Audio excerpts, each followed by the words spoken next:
Meu amigo vascaíno, 100 anos de resposta histórica, 100 anos de luta do Vasco da Gama em prol aí dos desfavorecidos. Vamos falar muito também sobre a preparação do Vasco da Gama, e agora é para valer, para o Campeonato Brasileiro, após o Vasco ter feito aí 3 jogos treinos. Iremos falar para vocês aí também a situação do patrocinador Master, certo? Ontem a gente teve uma informação vinda do jornalista Fábio Azevedo. Também iremos dizer aqui sobre a situação do diretor executivo de futebol, em que pé está, e vamos falar aí de reforços aí, porque hoje a gente vai para o 7º dia de janela. O Vasco vai trazer reforços, não vai trazer reforços, né? O Pix caiu, né? Os 15 milhões, mas e os reforços? Isso dá para contratar alguém? A gente vai falar muito aí como que está a situação de alguns jogadores aí, como é o caso do Kaique, do Martinez, né? E do próprio Benítez. Peço a você que não é inscrito para você poder se inscrever no nosso canal, deixe o seu like ou o seu dislike e ativem o sininho. Principalmente você que está descontente com o atual momento que o Vasco da Gama vivencia. Bom, o seguinte, vamos começar falando aqui sobre a resposta histórica. Há precisamente 100 anos, né, no dia 7 de abril de 1924, o Clube de Regatas Vasco da Gama produziu um dos maiores documentos da história do mundo, que ficou conhecido como a resposta histórica. O Vasco que bancou os seus atletas ali, proletários, bancou ali os negros, né? E cara, que honra ser Vasco da Gama. Que esse espírito de luta, né, possa contagiar aí a nossa instituição daqui para frente. Embora hoje está muito diferente, porque foi a partir deste marco aí que o Vasco foi reconhecido como aquele time que luta, o time da virada, que no momento difícil luta. Hoje essa geração aí tem muito que aprender, essa geração que vendeu o Vasco da Gama, que não quis lutar, que não quis passar o Vasco da Gama limpo, tem muito que aprender aí com os nossos antepassados. Então parabéns aí, né, os 100 anos de resposta histórica do Vascão da Gama. Bom, agora a gente vai falar sobre a preparação do Vasco da Gama aí no Campeonato Brasileiro, certo, rapaziada? Porque o Vasco fez 3 amistosos aí, né, jogos treinos. Primeiro o Vasco venceu o Olaria por 5-0, depois o Vasco venceu o Volta Redonda por 2-0 e o Vasco ontem venceu por 2-1 o América Mineiro. Chama a atenção que esses 2 últimos jogos do Vasco da Gama foram jogos sofríveis. Ontem o Vasco sofreu para ganhar do América Mineiro. O Vasco da Gama ali que teve improvisações no time, como foi o caso do João Vitor jogando ali de lateral direito, certo? Disseram que o PH foi poupado, mentira, foi abarrado mesmo, certo? Então a mesma situação ali do Adson ali, sem o Paí entrando no meio campo, e vamos ver, provavelmente o Vasco vai estrear com esse time, ó. Léo Jardim, João Vitor, Medel, Léo Pelé, Piton, Zé Gabriel, Esforza, Adson, David, Cleiton e Vegete. O Cleiton virou solução para o ataque do Vasco.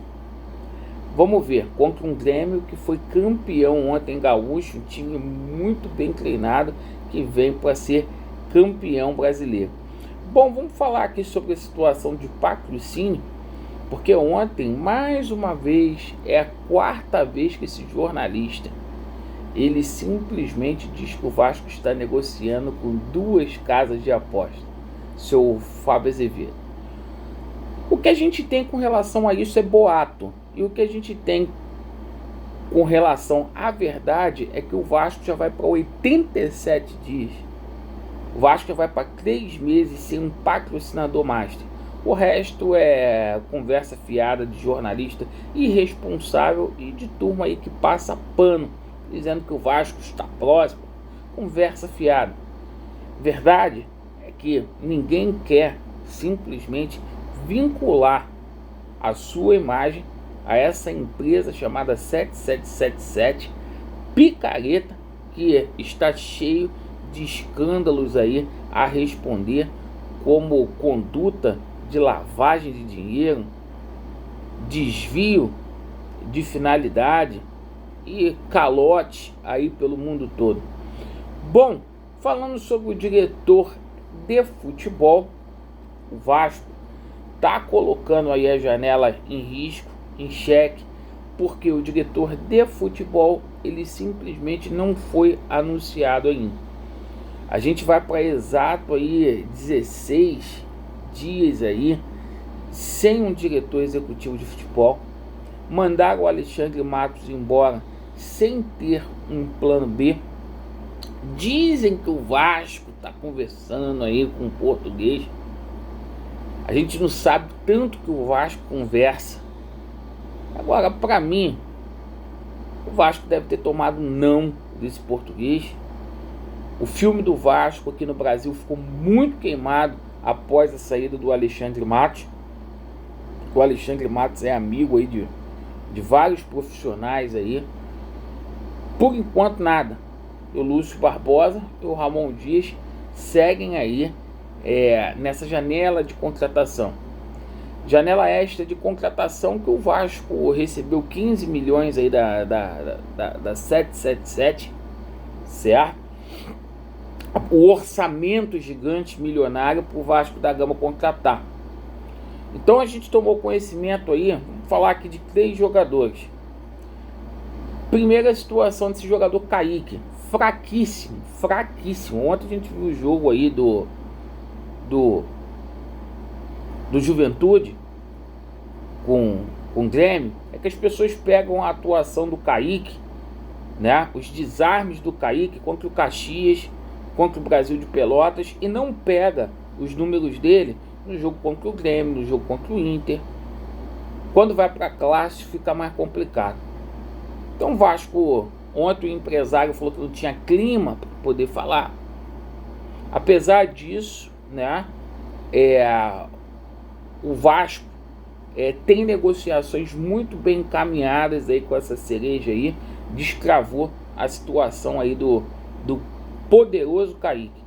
O Ramon Dias diz que a carência do Vasco da Gama é a volância, e o Vasco, para atender essa carência, com 20 clubes na Série A, o Vasco vai no volante do Juventude. Igual esse, tem vários aqui. Igual esse tem Cocão e tem Zé Gabriel, tá? Bom, o Kaique joga muito. Gente, eu não sou carente, desculpa. Sobre a situação aí do Martinez, tá? Mais um clube entrou aí na briga, que foi o Bahia City, Bahia, Fortaleza e o Vasco. O Vasco conta com a vontade do jogador de continuar aqui na região sudeste, porque a proposta do Bahia é disparada melhor aí de todas aí. Então, como a família do jogador não quer ir para o Nordeste, o Vasco conta com essa vantagem do jogador. E a situação aqui do Benítez, que tem muita gente falando, tá? Verdade que o país se recuperou, vai se recuperar aí antes ali da 5ª rodada ali do Campeonato Brasileiro. E a tendência é que o Vasco não traga ninguém, porque o Vasco até fez uma consulta, mas o América Mineiro pediu ali 2 milhões de dólares ali pelo O Benítez, a 777, não falou que não vai investir em jogador de 29 anos com o histórico de lesão. E vamos que vamos para o Campeonato Brasileiro. Então, o Pix entrou aí, os 15, e o Vasco destravou a situação do poderoso Kaique. Obrigado pela atenção, Vasco neles, e a verdade prevalecerá. Valeu!